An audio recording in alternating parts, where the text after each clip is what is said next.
Oh, yeah. Hey, Sarah. Susie, coming out of that smoke cloud. My God. Creeping out of the fog. Episode 421, which will come out on 521, which is fun. Oh, that's fun. And not as fun as episode 420, though. I feel like I didn't deliver. I have Susie. You delivered. Well, here's the thing. The video of that is so funny. Because the moment where you coughed. Yeah, I watched and it. It's so, I was like thinking in my head as I'm watching this, I'm like, this is gold. This is great. This is amazing. That wasn't in your head. You actually said, well, did I? Now that's a GIF. See, there you go. I can't even, it just all comes out. I had to watch it to make I wanted our editor to make a promo video, and I was just like, oh my God. What was your favorite part? That first plume of smoke. Oh, so good. That was the GIF. But I hope the listeners realize that isn't the only one, because then there were several throughout the whole episode, and that last one where I almost died. I was nervous for a sec. Because I've had that moment where I know, I've been there. Yeah. And so I was like, oh shit, we might have to pause. I had my finger on the button. I was like, you did not. I did. I was like, oh, here we go. But you know what? I was like, this is that's initiation. That's like, you gotta happen. Had to happen, Yeah. I just felt I don't know. We talked about aliens. Yeah, but it was more fun to talk about you being stoned for the first time than it was I was like, here I am trying to stick to my material. And I was like, okay, yeah, you're stoned, but also let's talk about this stuff. I should have thrown all that out the window and been like, so tell me what you're feeling. Tell me a secret. I should have been like, what's your favorite ice cream? Ready, go. Ready, go. And you would have been like, well, okay, let me see. Am I in a sweet mood or am I in a chocolatey mood? One thing that I did want to ask you about that I forgot at the time is, you know how whenever people are talking about weed, they talk about a head high and a body high? Yes. What is that about? So body high is you don't want... So what I gave you was the head high style. Yes. Where you're more giggly and it's relax. It's you're able to focus, but you're I don't know. I was still coherent. Yes, you're not glued to your couch. Other ones are more if you're looking to go to bed. An indica that's more in your body, and you feel almost your eyelids feel heavy. Yeah. And you're like, oh yeah, I just want to that's great if you're going in the spa, or taking a hot tub or a bath, or you're I don't know, after a long day of working out or going on a hike and you're unwinding. That's good for that. But if because my nighttime edibles, I think they have that. Yeah. Your body feels heavy. Yeah. Or something. And that's good, I think, for pain relief. I'm pretty sure. And this one's good for anxiety and shit. Oh, and I wanted to ask you also, the pen that I was using. Yeah. How did this stuff get in there? Oh, you're so cute. Am I high right now? So, yeah, you're not high right now, and you're like, I have questions. Okay. So it's a concentrate. So, okay, you know how you get olive oil or any other kind of oil? You press something and you it extracts an oil. Yeah. Essentially, it's the same kind of thing. Or they somehow distill the... But did you fill up that pen? Oh, no, it came like that. Oh, for goodness sakes. No, I'm not a chemist over here. You have to... It goes through and I don't even know if I'm describing this right. I might be totally off. This may be me just announcing information, delivering it like it's fact, but not actually knowing. Well, but I'm just saying, seems like that. First of all, how long is that pen going to last? A while. It should last you maybe a week or two, maybe, depending on how much you use it. If you use it every day or something. And then what? You throw it away? Yeah, toss it. That seems bad for the environment. Aren't there any reusable ones? There are, but I didn't know if you wanted to commit to that. I just mean in general, not this one, the industry. Yes. Okay, so there's some sustainable options. Yeah. But like, think about if you are coming to California from another state and you're just visiting and you can't take anything back home on the airplane. It would be nice to have like something, you know, use. It's like probably no more plastic than like a disposable razor or something like that. Yeah, it's like having a bottle of wine or whatever. Okay, so. No further questions. I mean, we can definitely go there, but it's just an interesting subculture that I'm not familiar with. Yeah. So, what'd you feel like afterwards? What was it just like compared to like alcohol? Yeah, first of all, that is a great bonus that you can it wears off and then you're fine. No effect at all. Right. After effect, and then also that it's calorie free. Yes, it is. That's fantastic. Minus whatever you get the munchies for. Yeah. And I do find that the kind that we had, you have less munchies with than the body one. Totally. I don't know why that is. Somebody else does. I'm sure. It like tells some part of your brain. But like if I'm having that like, you know, couch potato one, I'm probably going to also need some potato chips. Yeah, I have to keep Fritos in my nightstand. Yeah. For when that happens. Yeah, I'm big. I've been real big on these sour gummy bears lately, which is totally like not on brand for me. So I don't know what that's all about. You're going through a phase. I'm going through a sour gum. Oh, but this could be that thing we're talking about where you like go back to little kid things. Because like sour candy, who likes that? Totally. Like that's over the age of like 12. Do you remember when like that was like a thing when you were a little kid? And I don't know, maybe it was just me, where I wanted like the candy that was going to turn my mouth the bluest, that was going to be the sourest. First of all, Jawbreakers? Yeah. Why is that a thing? Right. How did that even make it? How did that make it to the shelves? Yeah, wouldn't you love to have been in the meeting where they were like, I've got an idea. I mean, for real. It'll break your jaw. But meanwhile, they recalled my favorite version of the Woody doll from Toy Story because he had bendy arms. Right. This has the accident in the title. Hashtag justice for Woody. Justice for Woody. Oh my gosh, this is like a total tangent. But speaking of those cute things, do you follow the account Tiny Chef? Oh, I have seen it. I don't follow it Oh, yet. It's so good. Yeah. This has been like, there have been a few accounts that have been kind of like my go-to comfort during this time. Yes. Leslie Jordan being one of them. Of course. I bought a t-shirt. If you're not following him. Did you really? Yes, I did. Susie, I love you so much. I was totally thinking this because this is what I'm going to say about the Tiny Chef thing. I bought the Tiny Chef plush doll. And I'm like, this is what we do. Stop it right now. And I was having the thought, because I went to the store, Leslie Jordan's store, and I was like, there is totally a market for this because the same people, like I have so much joy in knowing that I bought a Tiny Chef plush toy that says 20 phrases and will arrive in the next however many weeks. 20 and I'm like phrases. So excited about it. And it brings me so much comfort. And I was looking at the shirts thinking, this does the same thing as my plush toy will for somebody else. I love that. And that somebody else happens to be my best friend, Susie Meister. Yes. I wanted everything. It's like I sweatshirt. psychically knew that you were buying this. I know, that's so weird. I love him so much. I mean, so much. Yeah, he's a national treasure. Shit. How y'all doing? How y'all doing? Fellow hunker downers. downers. And like the cutest thing is his relationship with Dylan McDermott. Oh my God. Did you see obsessed. his vision board? No! No! Oh, I'm so excited that I get to leave this episode of this recording and go look at that. I made Adam watch it. I made Red watch it. Like, you got to see his vision board.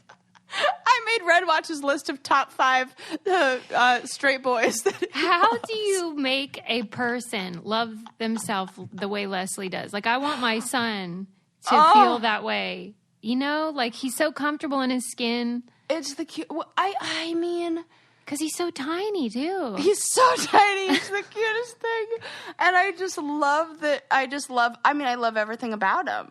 Did you see when people harassed him or something in Starbucks, and he was like, "Not in my house." And he threw a coffee in the guy's face. And the police came.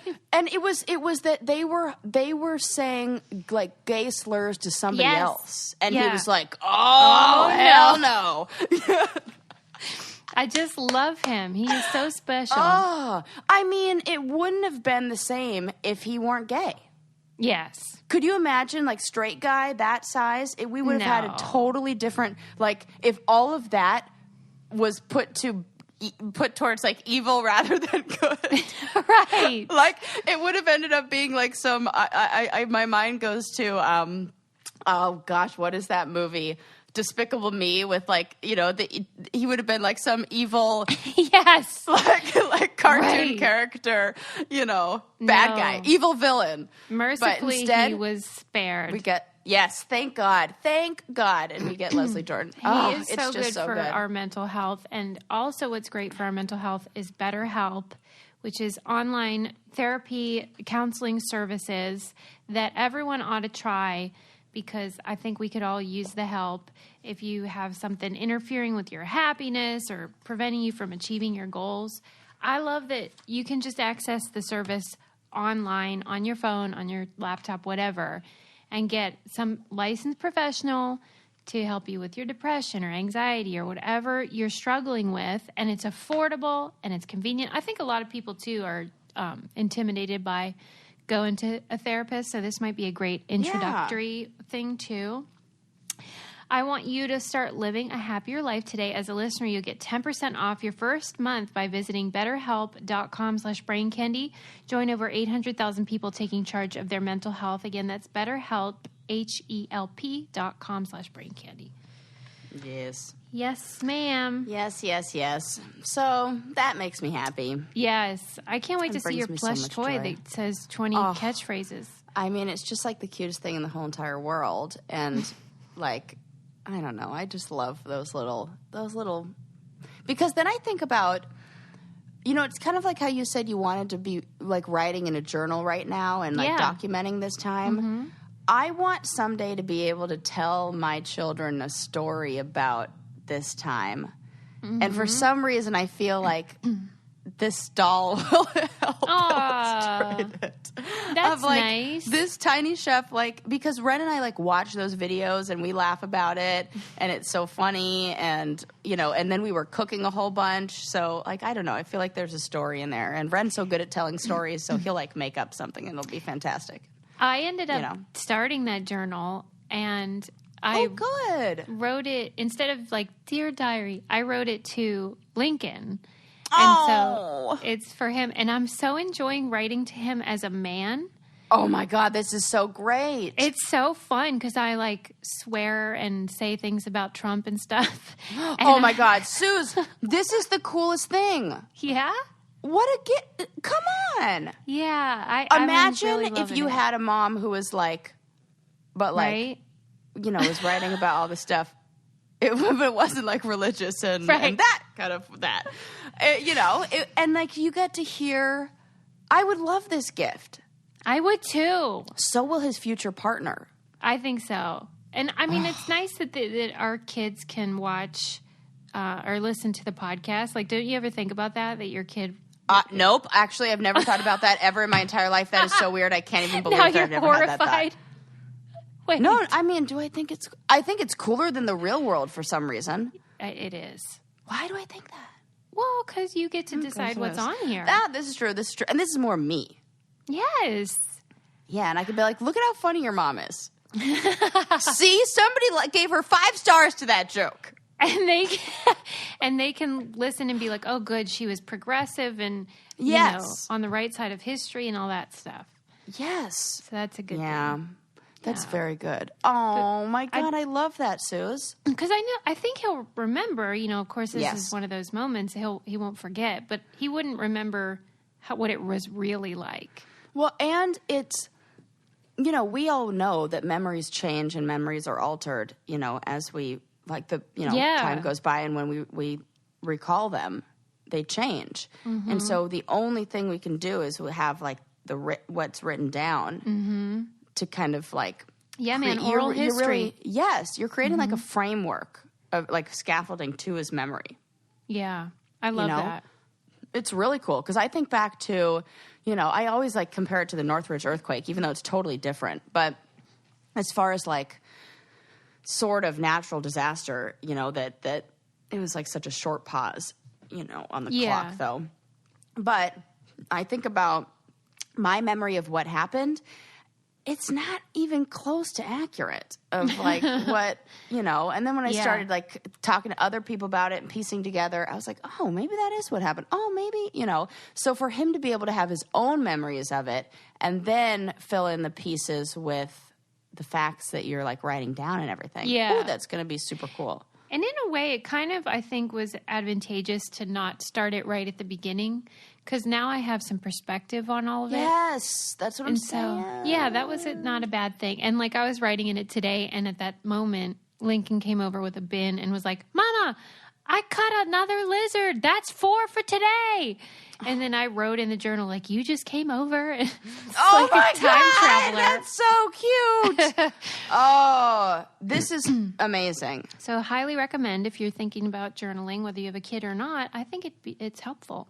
Well, I think that there's never a time where journaling isn't helpful. I used to be real turned off by it, and I thought, oh, it's Why so is like that? it felt like self-absorbed, but it doesn't have to be.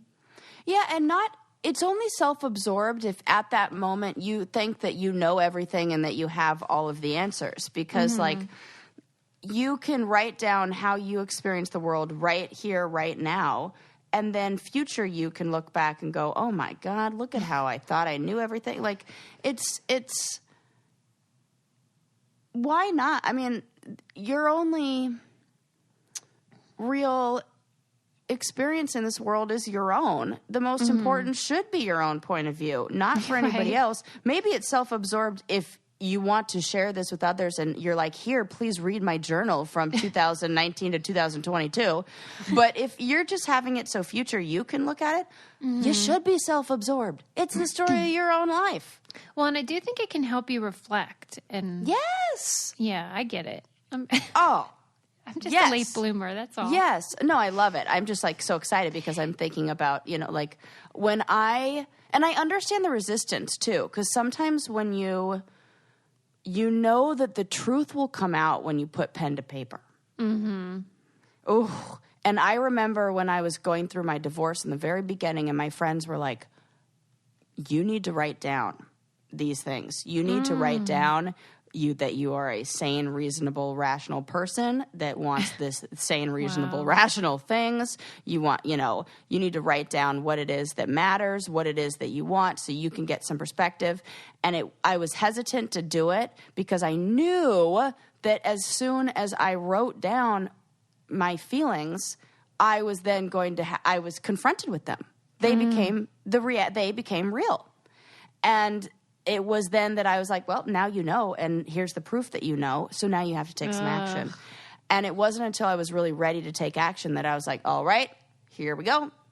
Wrote it down, and the rest is history. You can't ignore it anymore. Can't ignore it. And I'm so grateful that I did. And you're right. I'm glad that I didn't do it in the very beginning because maybe it would have been coming from a weaker place. But then it was coming from like, this is what you deserve. This is what you want. This is what you need. This is not crazy to ask for.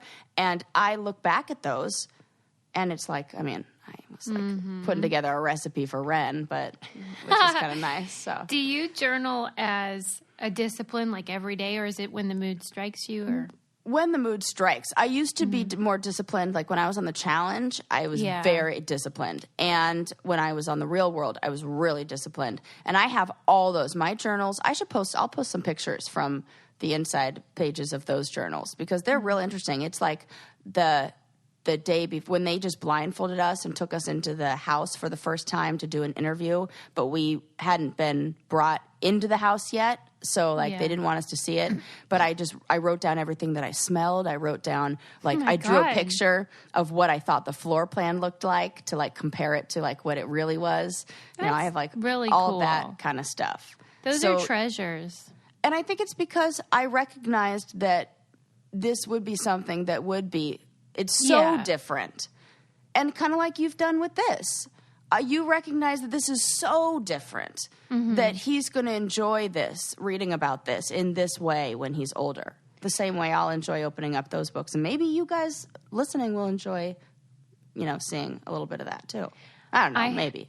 I found my journal from whenever I was about to go on Road Rules because they made us do it they made us Really? journal. Yeah, because then they made a book, and then they took all of our journals and used them in the book. And all I got was $1,000. Anyway. Anyway, oh my God. Did you know it was going to be put into a book? No, I knew that they could use it, though. God. That's they do say that they can take it and do whatever they want with it. Yeah. And in one of my entries, before I went on the show, I said, I just want to spread Jesus's light throughout the whole world. So that's in print. And so I failed at that. But if you have absolute. I feel the love of Sarah. Christ radiating from you all day, every day, girl. That is so nice. I do. The real kind. The non-judgmental, everybody is welcome here kind. Yeah. Unitarian version. Yes. You're like my life coach. But if you do need a true life coach, Noom is such a great program for if you want to get on track. I know a lot of people are struggling with their so hard. dietary habits and exercise and all of that right now during quarantine.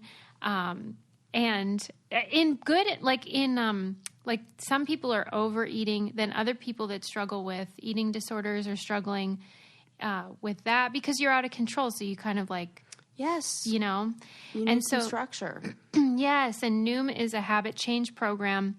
They use psychology to teach you how your mind works. And there's someone that will send you articles and tips on how to stay on track, which I think is so great. Whatever you need help with. Maybe you want more energy or you just want to get out of the house and move more, whatever. Yes. There's a science to getting healthier. It's called Noom. Sign up for your trial today at Noom, Noom.com/braincandy. What do you have to lose? Visit Noom.com/braincandy to start your trial today. That's Noom, Noom.com/braincandy. I love it. Love it. Yeah. Okay. You know, I talk to my clients about that all the time. There's a formula for health, formula for pretty much a whole bunch of stuff. Communication. We just have to find the formula that works. Right. Just man? get on track. Yes. So it's crazy that you were bringing up, archived stuff or like books and everything like that from MTV days, in the past. Because did you see that Viacom forced this Internet Archive to remove hundreds of hours of old MTV broadcasts? It's kind of like they've erased an entire history of MTV from the Internet. Really? Yes, all videos spanning from 1981 to 1991. Why? It said there was this archivist who was, I guess this guy goes by Wind Singer, and he uploaded this personal archive that he had of recordings from the 1980s to early 1990s, and it was all like. He went through and digitized his old tapes, and it's his personal collection of MTV. And the coolest thing about this, it said he said that he's been recording or been collecting recordings of full unedited with commercials, and especially the VJs the VJs for years. And he's found these videos, like even collected them from the VJs Facebook pages and archives. So I think he's even gotten in contact with people like, you and me from, how we have the archives of stuff. He uploaded thousands of hundreds, if not thousands of hours of this. And I love that it had the commercials. I would have loved to see that. Well, did they say why they took it down? I mean, I know it's copyright infringement, but. Well, the crazy thing is Viacom, I mean, they didn't respond. Total assholes. They are assholes. I'm so They're sick of Viacom. Me too. They're dicks.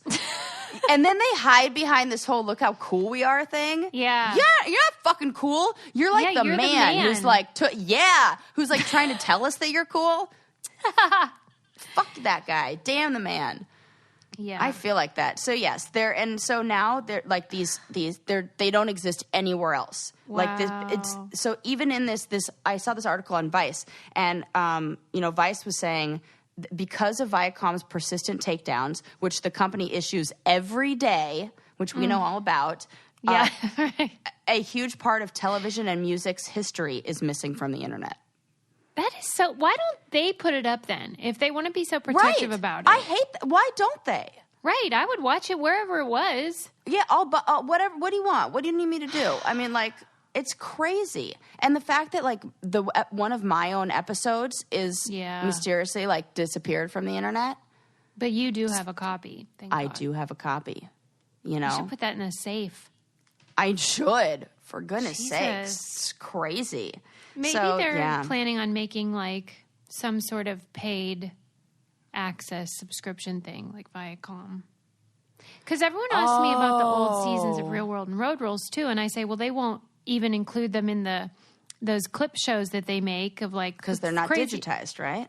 They claim that it's because they're not HD, so they look really terrible now.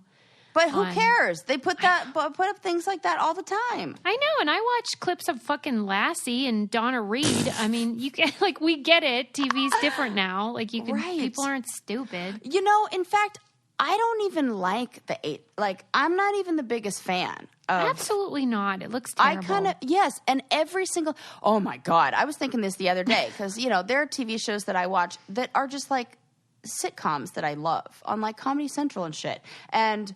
Oh, what was it? I was watching like Brooklyn Nine-Nine, and I could not stop looking at the skin of some of the actors. Yeah. And it's not even like I'm it's just that I for a minute worked as a makeup artist in commercials and TV when my mom was doing wardrobe, and so like it trained me to kind of like start looking for that, just the way that my mom is like annoying to watch movies with because she'll be like, that collar is twisted. They didn't do this. That is different twisted. All the time. She's like, oh, they couldn't fix their suit. Oh, they didn't. Oh, wardrobe failed. Oh, that all the time. She's like talking about how wardrobe failed, which I would do the exact same thing. And I have. So anyways, I was watching this and I get so distracted and I was thinking, all of a sudden the thought popped into my head like, holy shit. I'm in HD somewhere. Oh my God. I need to not look at those videos. I do not want to be 4 times life size and in HD. Like, thank you. When I did not even put on a lick of makeup, 90% of the time I was on TV. That's why I say I want to look taxidermied. I want filters on filters on filters. HD is not for me. And you know what? I should, gosh darn it, be allowed to filter whatever the heck I want out of my face since I had 10 years on TV where nobody did any of that shit for me. Right. So I'm just making up for lost time. Basically, you want to know what I look mad. like? Go look at the archives. Yeah, no, true. I don't even know. But all I'm saying is I don't even like the HD. So whatevs. I don't even know what my point is. I like clarity, but I don't want it to look like a soap opera. That style. It's so weird. That was a hard thing to get used to. Like every time I go back to like, since I watch so much stuff on Netflix and Hulu and everything, and that's like a different style. And then I go like it'll be Super Bowl Sunday, and I'll watch like the Super Bowl, and I'm like, whoa, what is this? Is this what TV is like? Because I don't have cable. We're so out of touch. So out of touch. It's so freaking weird. Yeah, but, I love it. Oh, yes. Anyway, fuck Viacom. That's what I'm... Fuck them, yeah. This episode will probably disappear tomorrow. Oh, my God. What if? I mean they can't do anything to us, right? Well, I don't think so, Am I Sarah. under contract for something? We gotta Right, make sure. they We might have own to. What if we just had? Okay, I'll double check. If we have to bleep all of this, you guys could just infer. I hope we do have to bleep all of this. I mean, not for our editor, but for hilarity. You know. Who's in charge of Viacom? It's definitely a man. Yeah. And I hate him. Do you think it's a man? Let's look. I don't know. But I'm all about these archivists who put everything, like, I feel like everything should be uploaded. Like, I want to look at all of those old TV shows. I agree. I love it. Old stuff. Yes. Like, do you remember Eureka's Castle? Yeah. Oh, God, that was my favorite frickin' show. I need a little Eureka's Castle, and you can't find a lot of those anywhere. What? Who owns that? Viacom? Oh, my God, what if? Probably. Oh, my God, I would die. They own everything. Who owns Viacom? Doesn't say. It's the fucking man. The answer is the man.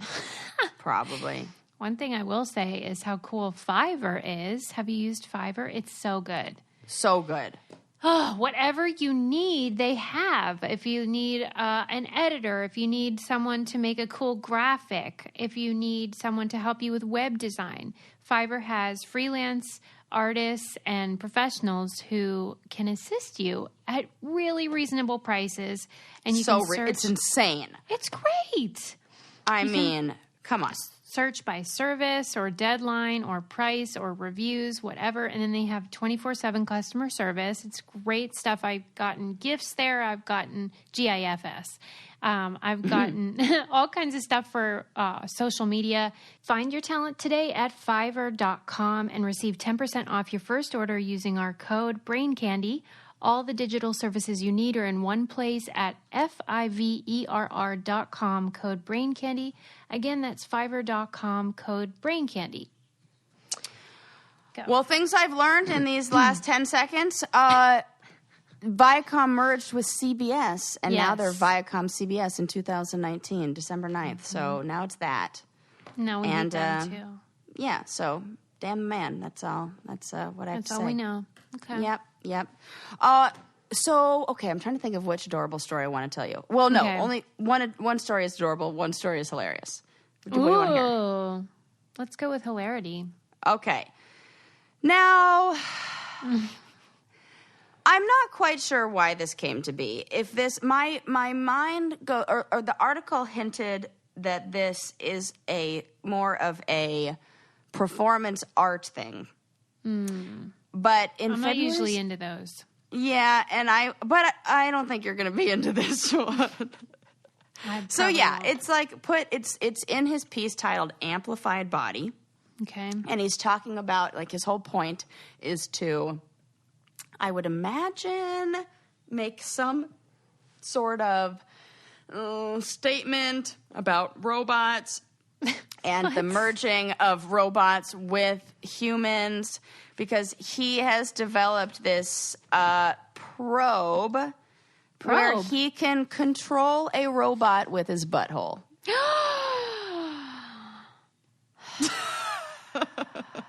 No. Guess what the robot's name is? Tushy. Behind. Stop. Like R2D2 with just the letters. It's just B, letter B, hind. Come on. Yep. So he hacked this guy hacked a commercially available anal electrode probe. Why is this a thing? That I guess, well, actually, I do know why it's a thing. Because it was originally designed, it's supposed to stimulate your anal sphincter muscles and the pelvic floor muscles, making them stronger. So say you had like an accident there or something like that, or maybe like women who would need to strengthen pelvic floor after pregnancy, something like that. So he like hacked this electrode and then used would insert it up there and somehow redesigned it and hooked everything up to where when he contracted his muscles in a certain way, certain parts of the robot would move. There you go. How many different ways are there to clench your beehole? This is a really good question. I mean, it's not that nuanced, is it? Oh my God. It's just so... Like, clench yours right now. Yeah, I'm doing it. Now try to do it a different way. I mean, I can sort of go higher. What? Like, internally. Like, there's like a low and then like a little bit. Wow. But Sarah. A little bit. Good for you. I mean, I think I can. Higher. Like I don't just have like that. I don't know. Wow. Oh God. But okay, you're telling me this is supposed to be art? It's supposed to be art, and I will absolutely 100%. I'll send you the video. I'll post this to our. What is the video? Oh, he has a video. So like, there's a whole because it's all part of like. It's like this performance art where he's like combining all these different. This is what I'm saying. This is the whole. Okay, this is what I really wanted to ask you. Mm-hmm. Is this really performance art where we're making some there's like social commentary or whatever point about like, is that this or is this that or is this just a guy obsessed with beeholes? Well, they're not mutually exclusive. Maybe This is true. Maybe it's both. And he said that he had a previous art piece, where they used this similar type of anal electrode to play music. And he would squeeze in different ways. And now, so he's like combining the movement and the music, and it's a whole thing. Oh my God. And it says, thus, let me read you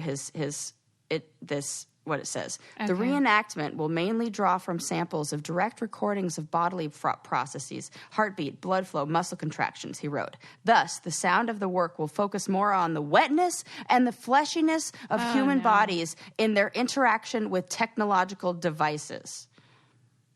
What? The wetness? Right. What?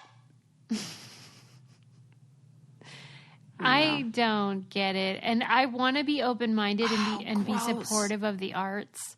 Yeah. But I think this is where I draw the line. I do too. And so then he went so far as to break down. So he did this whole performance piece, and which he said there was like mixed reactions to. There was some like confusion, and other people like, probably did what art people do and like, oh my God, I could see how this draws from the blah, blah, blah. And I'm like, please.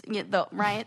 I mean, that's just how I feel. But, he then took all of like the pieces and like broke them down and sold them off. So an art collector bought a vacuum sealed electrode that he had used. Vacuum sealed? No. Yes. A used one? Yes. I mean, I left out this detail, but the article actually says how an art collector bought one of these vacuum sealed electrodes with feces on it. But I left that out originally because I was going to spare you. But why would I do such a thing? Oh. I need to give you the full info. You're telling me not Yes. only did someone do this and call it art, but someone else agreed and paid for it. Correct. But now that just sounds like a fetish thing. Yeah. You know? Because I don't get the message. I don't that. get what I'm Thank supposed you. to learn. I don't either. It's like, what is that really? Is this a white guy? Yeah, of course it is. Yeah, that's the thing. It's never like Come the on. kind of person And I feel like he's got to be from like, I would guess he's from like Germany or something. Let me see. Really? I'm going to guess. I assumed he was American. Where's Rotterdam? I have no idea. In Rotterdam. Where's Rotterdam? Let me the see. Netherlands. An artist in the Netherlands. Oh, right. That Okay. seems like That makes sense. Netherlands guys would do. I don't know. I saw this weird documentary once on Vice about a guy who got injections into his penis to make it bigger. And it just talked a lot about this very bizarre, which maybe exists in all countries, but Germany in particular had a very large collection of like a large fetish population. Germany, huh? At least that's what the documentary or this guy was saying in the documentary on Vice. Like, that doesn't surprise me, but I don't know why. Well, maybe because of we know that what's it called? Like repression causes, like repressing things causes it to, come out somewhere else. So maybe this is something kind of like going back to my journal. This is something I thought of the other day and was writing, not in the one I'm giving Lincoln. This is in a separate notebook. Yeah. You didn't write about buttholes. But I said how, growing up, I think maybe if you grew up in an evangelical or very conservative Christian home or other conservative religions, the emphasis on sexual purity, especially for girls, when that's ingrained and taught to you your whole life, and they make such a fuss about the sacred and the sanctity of it, and you start to see it as this very valuable thing that, ideally you want to give as a gift to your husband on your wedding night or whatever. I think one of the consequences of that is that you start to see that as like the only thing you have to offer. And not only that, but that's a one-directional gift. Yeah. That's fucked up. That's why women have problems achieving orgasm. You think I'm not? I don't think you're kidding. I'm just struck by it.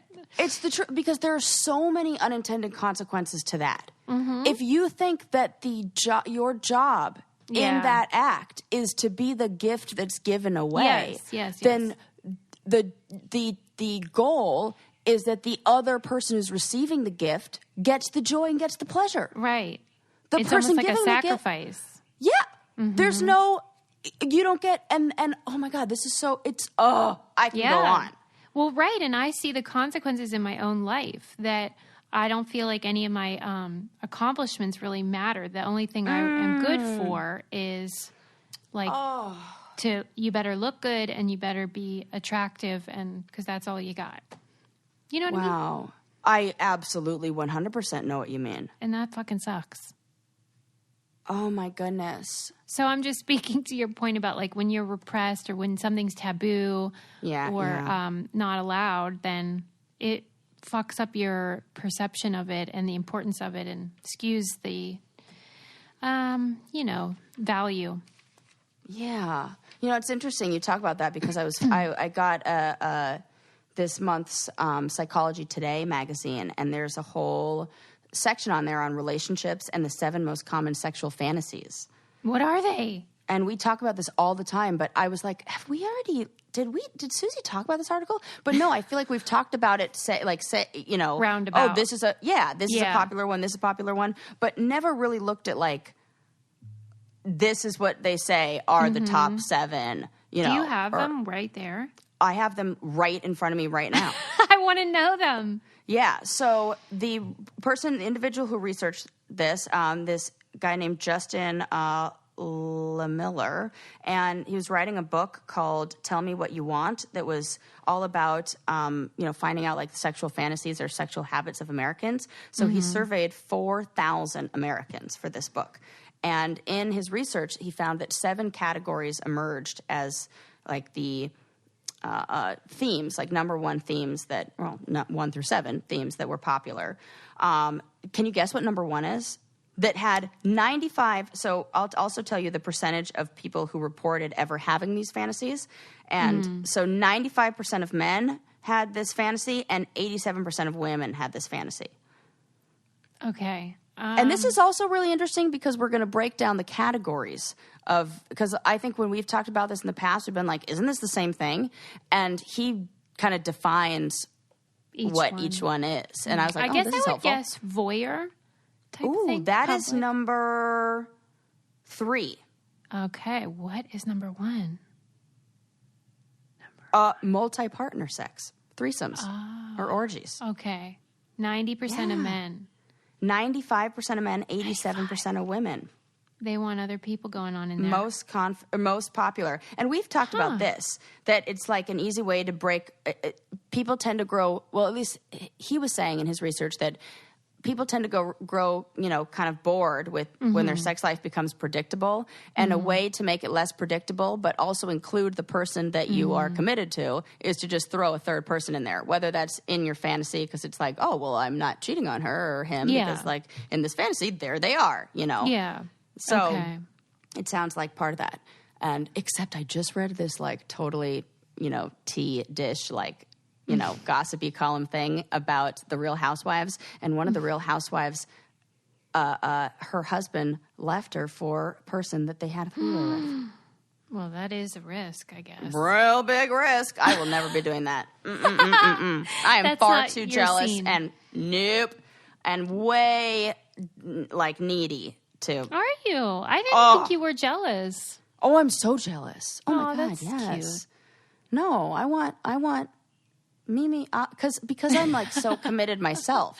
Yes, like, you are. I just want my feelings to be reciprocated. That's it. I just want to. I'll give you all of me. Just give me all of you. It'll be great. Yes. All Okay. right. Then the next one, BDSM.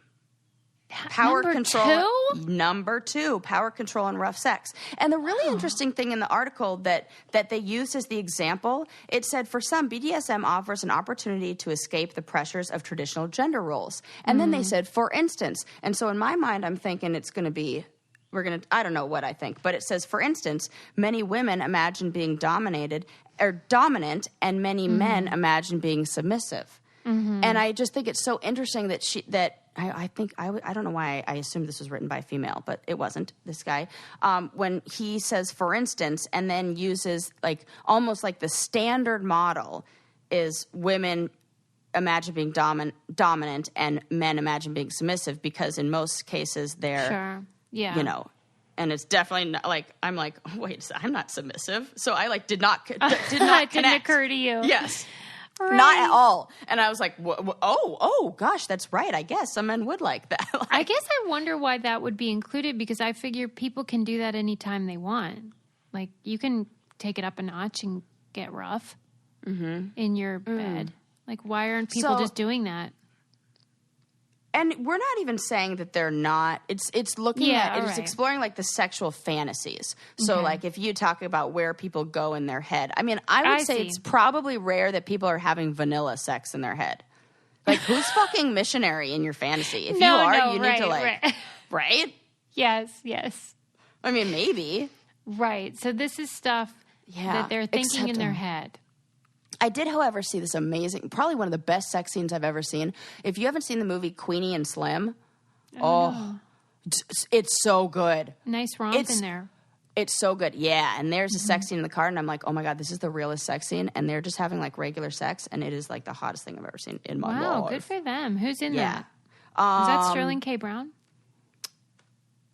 No, it's, oh my gosh, the guy he was in Get Out, and he's in, let me look it up. It was so good. It's, I have to look it up because it's so, everybody needs to see this. Just for that scene? Well, no, for the whole movie. Okay. It's one of, like, Ren and I watched it like a month or two ago. And Queen and Slim. Yeah, it's, Lena Waithe, she wrote it and directed it. And it's James, who is it? Daniel, I have no idea how to say his last name. Kaluuya, something like that. I don't know that And person. Jodie Turner-Smith. Oh my gosh, it's so good. So check that out. And then Good you guys tip. are going to like be writing at me, like, tweeting at me. Get all hot and bothered. You guys are going to be like, oh my God, that is such a good movie. Thank you so much. No, it's genius. It's like great. You have to see it. Not just for the hot sex scene. I more get it, for I like, get it, yeah.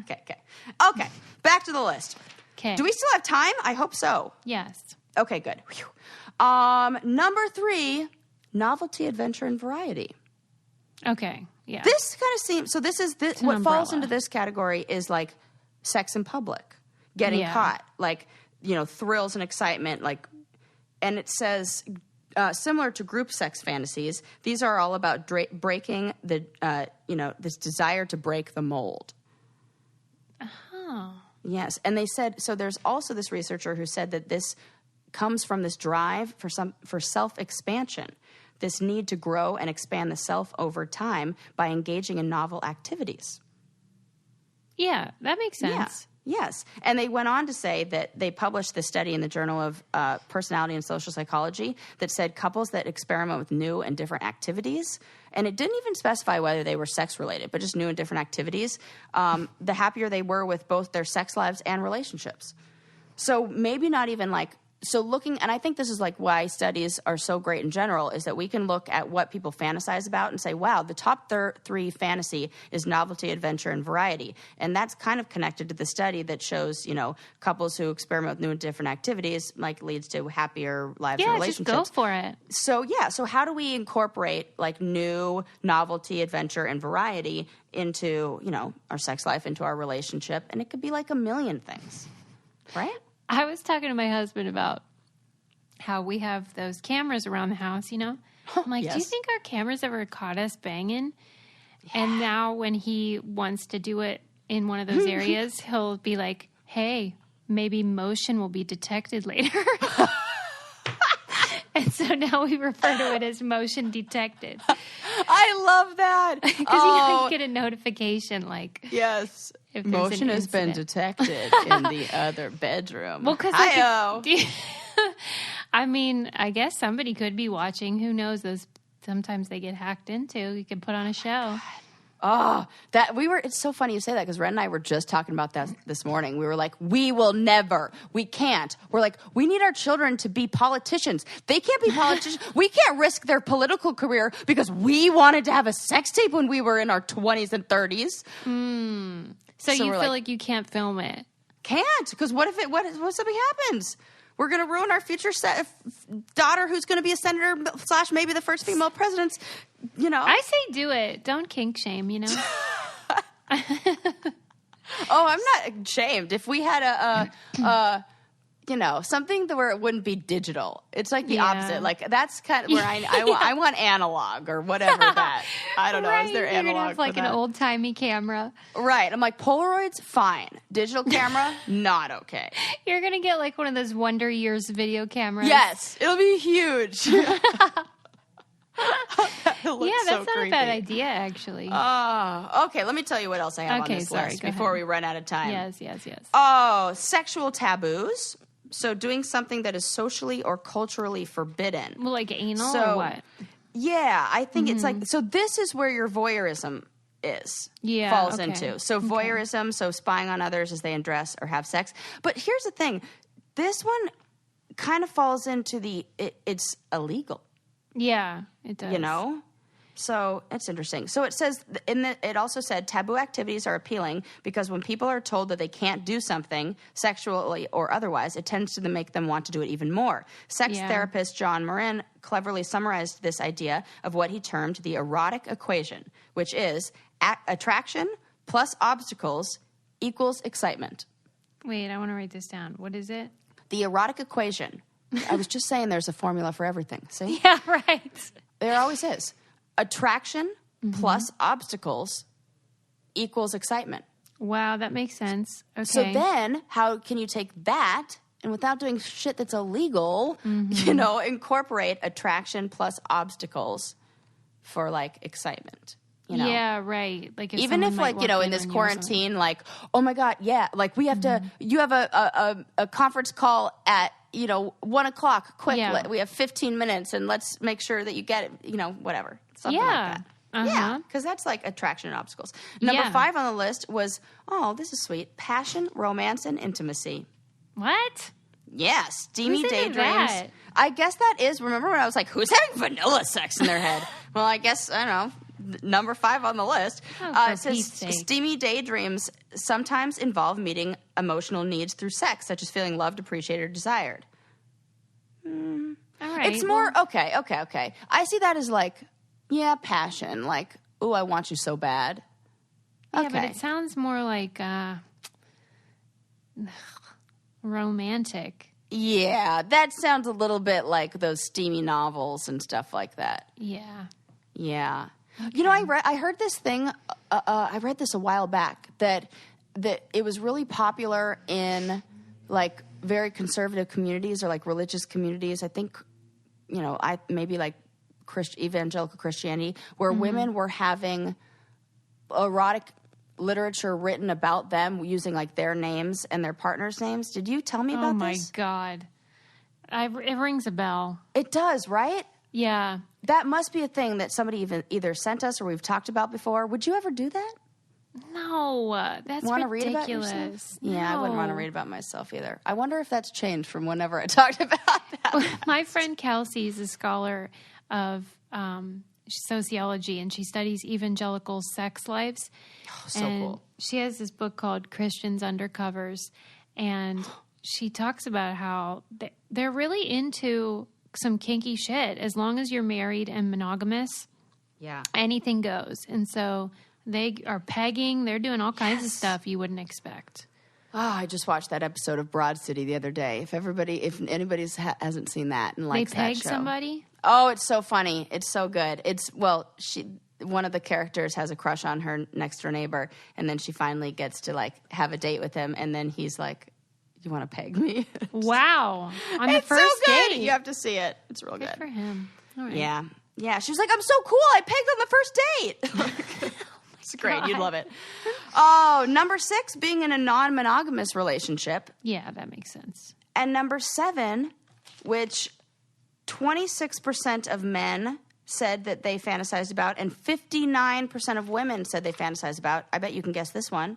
What? Tell me. Come on, take a stab at it. Less men admit to it. Almost double the amount of females admit to this. Oh, like 2 men? Same one sex. Woman? Oh. Homoeroticism or same-sex fantasies. Just 2? Okay. How many? 26% of males and 59% of women.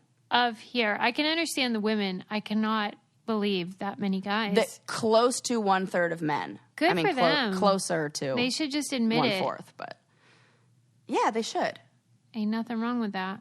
Yeah, it falls in all those categories. Risky, sexual taboos, novelty, adventure. It's all of them. It's all of them. So, yeah. So there you go, people. Wow, that was very informative. The list of 7 most common fantasies based on 400 Americans that were surveyed.